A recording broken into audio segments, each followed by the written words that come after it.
سفن وقوارب تمتلئ فرحة كل صباح من أجل يوم يحسب من الأيام الجميلة في العمر.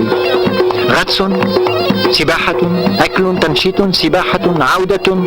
هذا هو برنامج الرحلة البحرية في كلمتين مفهومتين.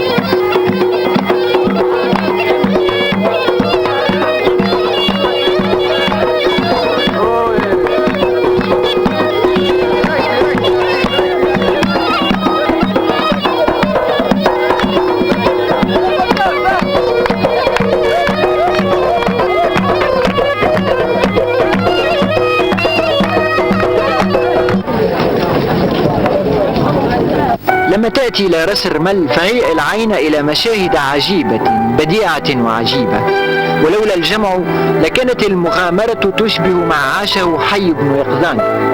أحسست أحيانا لما لا يتقابل نظري مع نظر الآخر أنني وحيد ها هنا. هذه الأحاسيس الشخصية لها معنى.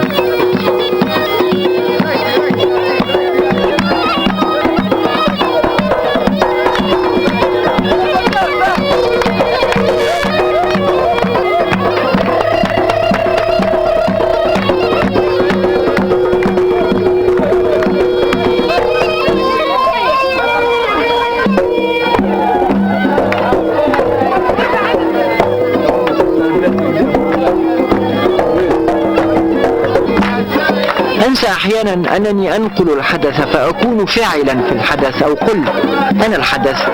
لو سألتم لأجابوا كذلك. هم لم يفقدوا نظارتهم.